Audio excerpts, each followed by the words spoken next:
कहानी की शुरुआत होती है इचिकावा हाई स्कूल से।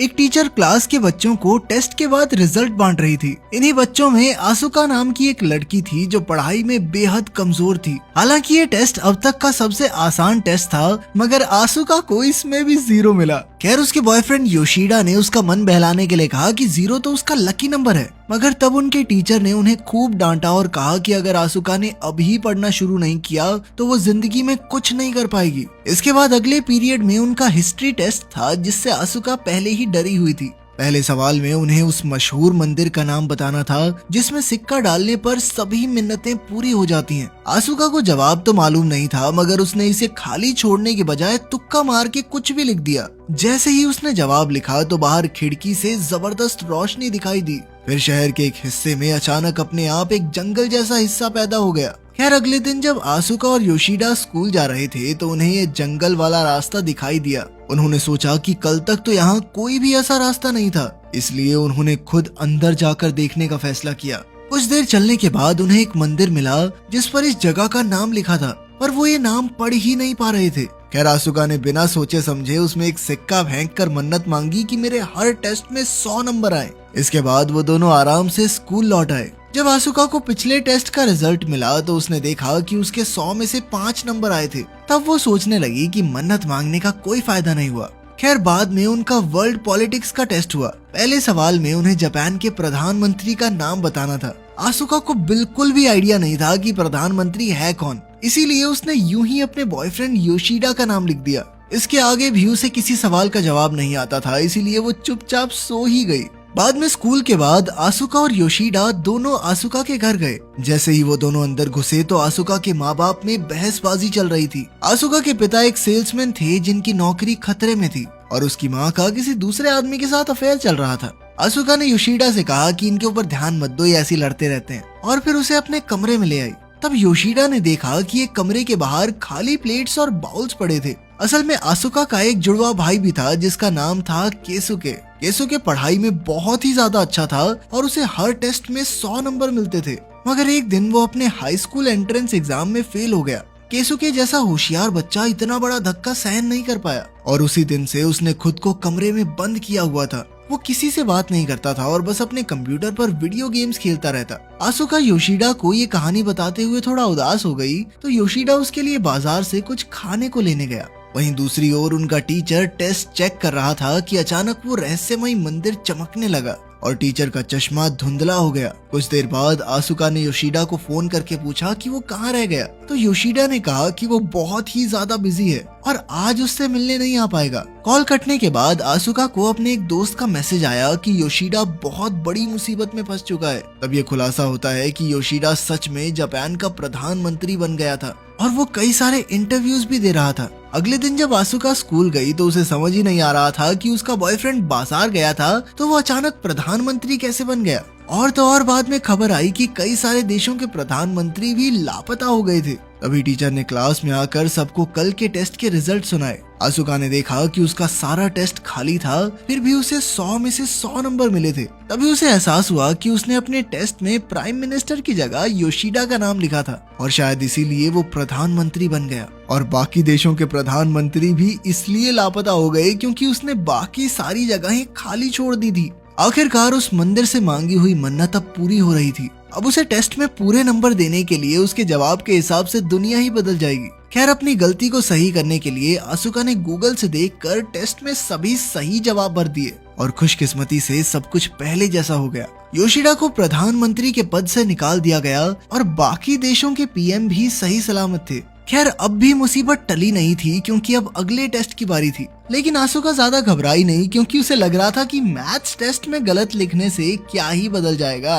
फिर स्कूल खत्म होने के बाद योशिडा आसुका से मिलने आया और उसे बताया कि उसे प्रधानमंत्री के पद से निकाल दिया गया है। तब आसुका ने उसे शांत किया और अपनी नई जिंदगी के बारे में बताया, मगर योशिडा को यकीन ही नहीं हुआ कि जो कुछ भी हो रहा है वो सब आसुका की वजह से हुआ। इसलिए उसने आसुका को कागज पर कुछ लिखकर ये साबित करने को कहा, लेकिन इससे पहले ही अचानक शहर के बीचों बीच बना टावर अपने आप ही जोरों से हिलने लगा। असल में ये सब भी आसुका के मैथ्स टेस्ट में गलत जवाब देने की वजह से हो रहा था। अब आसुका और योशिडा दौड़कर टीचर के कमरे में गए और उसके टेस्ट के सारे जवाब सही किए। जिससे टावर एक बार फिर से पहले जैसा हो गया। मगर देश भर के साइंटिस्ट हैरान थे कि आखिर ये सब कैसे हो रहा है। खैर स्कूल से घर लौटते हुए आसुका और योशिडा फिर से उसी रहस्यमयी मंदिर वाले रास्ते पर पहुंचे, लेकिन वहां से अब सब कुछ गायब हो चुका था। उन्हें मंदिर का नाम भी याद नहीं था, इसीलिए उसे ढूंढना भी मुश्किल था। अब दुनिया में कोई और गड़बड़ ना हो जाए, इसीलिए आसुका को अब जी तोड़ मेहनत करके हर टेस्ट के अंदर सही जवाब देना होगा।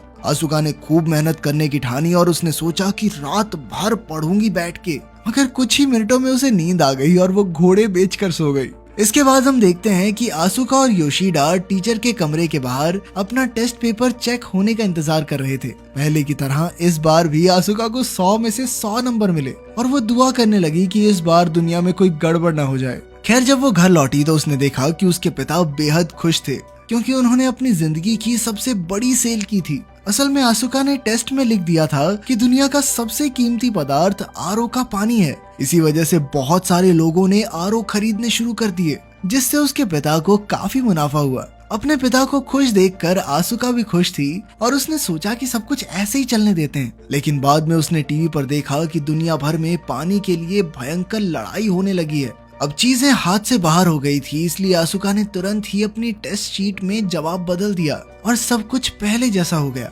तभी उसके दिमाग की बत्ती जली और उसने अपनी इस ताकत के जरिए अपने माँ बाप की लड़ाई सुलझाने की सोची। अगले दिन जब टेस्ट में उससे पूछा गया कि कौन सा एस्ट्रोनॉट अंतरिक्ष में जाने वाला है, तो उसने अपनी माँ के नए बॉयफ्रेंड का नाम लिख दिया। इसी वजह से उस आदमी ने आसुका की माँ से ब्रेकअप कर लिया और अगले दिन वो अंतरिक्ष में चला गया। ब्रेकअप के बाद उनकी माँ अपने परिवार को समय देने लगी और उनकी जिंदगी फिर से खुशहाल हो गई। अब आसुका को अपने भाई केत्सुके की मदद करनी थी, इसीलिए उसने अपने अगले टेस्ट में लिखा कि उसका भाई केत्सुके अपने कमरे से बाहर आकर सबको गुड मॉर्निंग कहेगा। लेकिन ये प्लान पूरा होने से पहले ही फेल हो गया, क्योंकि केत्सुके के बाहर आने से पहले ही उसके पिता केत्सुके के कमरे में जबरदस्ती घुस गए और उसे बाहर आने को कहने लगे। इससे उनके बीच में काफी बहसबाजी शुरू हो गई और बातों ही बातों में पता चला कि आसुका के पिता को फिर से नौकरी से निकाला जाने वाला है और उसकी माँ फिर से किसी और से बातें करने लगी है। तब आसुका को एहसास हुआ कि उसकी शक्तियों के इस्तेमाल से घर की हालत कुछ ही समय तक ठीक हो सकती है, लेकिन वो हमेशा के लिए तो नहीं टिकेगी। तब उसने खुद अपने भाई से बात करके उसकी मदद करने की सोची, मगर वो कोई जवाब नहीं दे रहा था। इसलिए आसुका उसके कमरे के बाहर बैठकर जोर जोर से टेस्ट की तैयारी करने लगी। केसुके बेहद होशियार था और जब भी आसुका कोई गलती करती तो अंदर से तो उसके आता था कि इसको ठीक कर दूं, पर फिर भी उसने कई दिनों तक कुछ नहीं कहा। और फिर एक दिन जब आसुका ने बड़ी ही आसान सी मैथ्स प्रॉब्लम भी छोड़ दी, तो आखिरकार केसुके बोल उठा और उसने आसुका को वो मैथ्स प्रॉब्लम सॉल्व करनी सिखाई। अब केसुके चाहे बंद दरवाजे से ही लेकिन बात तो करता था और उसकी मदद से आसुका भी दिल लगाकर पढ़ने लगी। फिर कुछ ही दिनों में उनके पिता ने खुद सेल्समैन की किताबें पढ़ना शुरू किया और अपने काम को और बेहतर करने की कोशिश की। इधर उसकी माँ ने भी अपने सभी बॉयफ्रेंड्स के नंबर डिलीट कर दिए और अपने परिवार पर ध्यान देने का फैसला किया। खैर एक हफ्ते बाद आसुका बिना किसी मदद के टेस्ट में 100 में से 100 नंबर ले आई। वो दौड़कर ये खुशखबरी केसुके को सुनाने गई, पर उसने तब भी दरवाजा नहीं खोला। फिर अगली सुबह जब घर में सभी लोग खाना खा रहे थे, तो केसुके अचानक खुद ही अपने कमरे से बाहर आकर उनके सामने खड़ा हो गया। उसने अपने पिता से माफी मांगी और अब और ज्यादा मेहनत और लगन से पढ़ने का वादा किया। ये देखकर उसके पूरे परिवार में खुशी की लहर दौड़ गई। फिर एक दिन जब आसुका और योशिडा स्कूल जा रहे थे, तो आसुका को अपने बैग में वो पहले वाला टेस्ट पेपर मिला। उसे सिर्फ 5 नंबर मिले थे, इसीलिए उसने कागज फाड़ दिया। मगर जैसे ही उसने कागज फिर से जोड़ा, तो अचानक उसी जगह पर वही जंगल वाला रास्ता बन गया। तब उसे एहसास हुआ कि उसने मन्नत पूरी करने वाले मंदिर के बारे में इसी टेस्ट में लिखा था। उसके जवाब की वजह से यहाँ नया मंदिर खड़ा हो गया था। अब योशिडा और आसुका एक बार फिर से मंदिर में गए और मन्नत मांगी कि आसुका की हर बात सच ना हो, ताकि सब कुछ पहले जैसा हो जाए। उन्होंने थोड़ी देर इंतजार किया, मगर वो मंदिर अब भी वहीं था। इसके बाद स्कूल में टीचर ने फिर से उन्हें एक टेस्ट दिया, जिसमें ज्योग्राफी और दुनिया की आबादी के बारे में सवाल थे।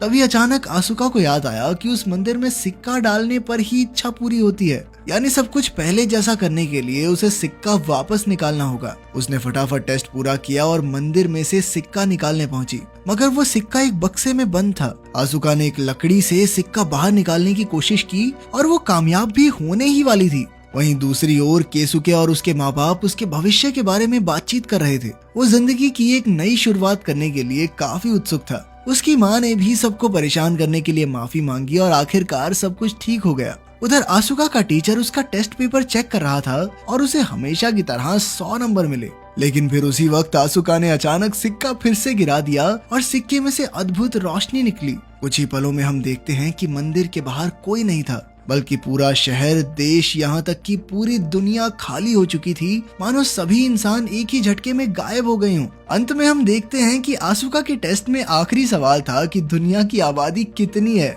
आसुका ने वो जगह खाली छोड़ दी जिस वजह से पूरी दुनिया के इंसान गायब ही हो गए। अगर आपको ये ताकत मिल जाए तो आप टेस्ट में क्या लिखेंगे, वो बात कमेंट्स में लिख के हमें बताओ। बाकी मिलते हैं अगली वीडियो में।